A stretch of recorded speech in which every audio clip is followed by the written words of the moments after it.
Hello everyone, TMMgamer here, and today I'm just going to take this opportunity to talk about this last week. But before I do, I am going to fill you in on the gameplay. It's quite a nice kill confirm game. I am using the Type 95 and I am using the Specialist Strike package. Now, I think this was the first game I'd ever tried the Specialist Strike package, and it went quite well, although like the numpty I am, I only put 2 perks on the Specialist Strike package and I hadn't really thought about which perks to unlock at what point and what have you, so it was a bit of a hodgepodge of perks. But I think it makes it more interesting anyway, and it really does show that the Specialist Strike package is definitely a valid choice. I mean, you can earn so many points so quickly by using the Specialist Strike package, and when you have all those perks, all those 6 perks, you really are a machine. You can take people on, you know, in pretty much any circumstance and come out on top. So it really is a good strike package to try, and if you haven't used it yet, I do recommend you give it a bash. Anyway, I am not going to talk about the gameplay that much today. I am going to talk about my week. It has been an incredibly busy week for me. I've had an essay in for today, which I've done, and I handed it in, and that's off my hands. But I've got another 3,000 word essay in for Wednesday, so today I think is the only day in the past 2 weeks where I actually haven't done any work. So it's been a bit mad recently, but I have been trying to upload at least once a day, and I think I've done that quite well. And I really do apologise if these gameplays aren't of the standard you're up to, because I have only played for like 7 or 8 hours on Modern Warfare 3, because quite simply I haven't had the time to play anymore. So hopefully over the weekend I'll be able to get at least one big session in for you and get some very, very good scores, because like I mentioned in a previous commentary, I was really feeling Modern Warfare 3 at the end of like last week.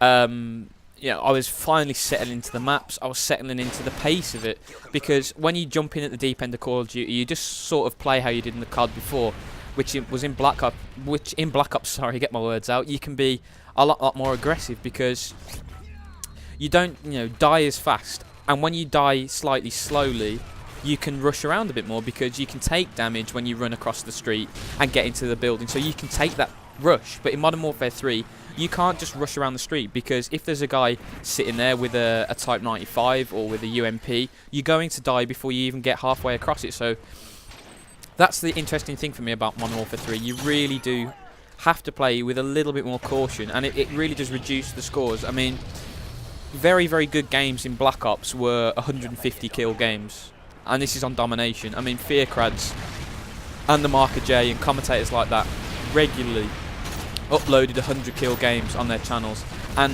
you know, those two haven't even uploaded 100 kill game, I don't think, at the moment. If they have, I apologise, but I haven't seen them upload a 100 kill game yet, and that just goes to show you, I mean, those two players are unbelievable.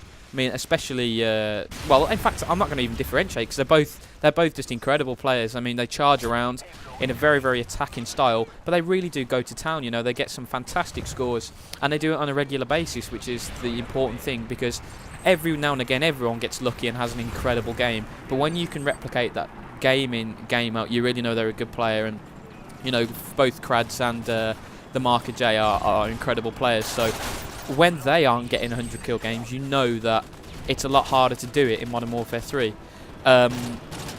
So, you know, the scores like 40 kill games are actually very good games indeed, especially when they're not heavily kill streak reliant, because gun-on-gun combat in this game is a lot harder, because for example, Black Ops, it was whoever had aim. You know, if you had the better aim, you would win the gunfight. But the simple fact of the matter is, because guns kill so quickly in Modern Warfare 2, accuracy really doesn't matter. You can just spray someone down, and you know, 10 or 15 bullets could miss the guy, but as long as 3 hit him, he's going to die, and that's the big difference. You know, in Black Ops, you had to be accurate, because if you didn't, you know, if you weren't accurate, the guy could survive your burst, and if he had better accuracy than you, he could take you down. So I suppose what Modern Warfare 3 has done is slowed the game down a little bit, which is a little bit strange. You know, it does sound strange, but let me try and explain it. You know, Black Ops was criticised for being slow-paced, but I think it was slow-paced because of the way the perks worked. I mean, Ghost had no competition in the first slot, whatever, so everyone used Ghost, so the UAVs didn't see anyone, so you didn't know where anyone was, so you played defensively. I think why Modern Warfare 3 is a little bit slower is because of the massively high bullet damage.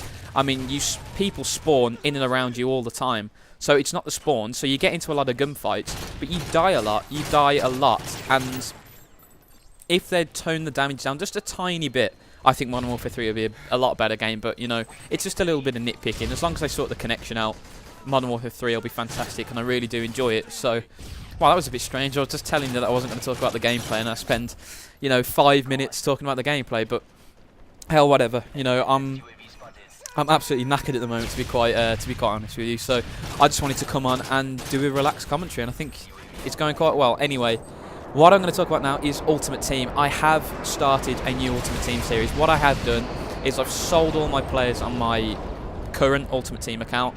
I did start another one. I started a brand new one on my TMMgamer account, and twice back to back I had games disconnected from the EA servers. I mean, I was 4-1 up in the first game and 4-2 up in the second game, and they disconnected me from the EA servers, and my win-loss dropped to about 0.5.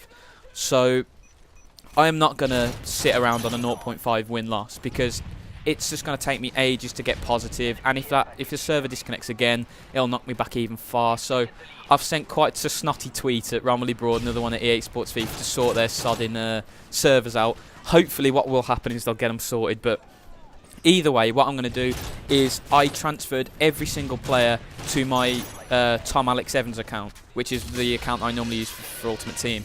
Even the bronze players, I have transferred every player, bronze, gold, you know, exactly the team I had on the TMMgamer account. So I'm not going to, you know, cheat. I'm going to use exactly the same players I had. I'd only played 2 games.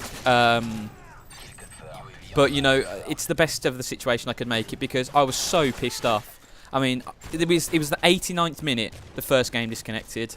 And oh no, sorry, the 80th minute in the second game, and the first game, the final whistle had gone. I was checking the stats. I got disconnected when I was checking the stats, and it gave me a loss. And I mean, I was so pissed off. But, you know, what are you going to do? So what I have done is I've gone onto the Tom Alex Evans account. I think my win-loss on that is like 1.1. Which is a hell of a lot better than 0.5. And what it will enable me to do is get coins a little bit faster and get better players a little bit faster. But, you know, I am going to tell you who I decided to go with. I decided to split the money I had and pick 2 good players. And one of them was Falcao. And I think you might have seen the absolute beastly screamer I uploaded with Falcao earlier. If you haven't, I really do recommend you checking that goal out. It was such a good strike. And also, the second player I bought was Victor Valdez, because bronze keepers and me don't get along well. Because when you see them let it through their legs and drop easy crosses at the feet of strikers, you just want to walk into the screen and give him a damn good punishment. So what I decided to do is buy a good goalkeeper nice and early, so I didn't have as many of those BS conceding. So I've got Falcao up front, I have got Valdez in goal, and I buy another very, very good player after the first game and another very, very good player after the second game. But I won't spoil that for you, because, you know, it'll be in the episode. Hopefully, I'll get the episode up over the weekend. I'll play a little bit of an Ultimate Team session later. You know, hopefully when the servers have calmed down a bit, because disconnected from 2 games in a row isn't very good at all, and I was really pissed off about it. But what are you going to do? So, Ultimate Team will be up later this week. More Spec Ops guides will be up later this week. And anyway, that's the gameplay over. Wow, that went pretty quickly. I hope you enjoyed this relaxed commentary. You know, I didn't come on with anything to speak about, really. It was just flowing naturally. I hope you've enjoyed it. You know, the gameplay was pretty good. I hope it was pretty, you know, good in the background, kept you interested. I think the final score was 21-5 with the specialist strike package. So it was a pretty good gameplay. Anyway, guys, if you did enjoy it, you know, thanks for watching. Leave a comment if you want to, but it's up to you guys. Thanks for watching, and have a great day.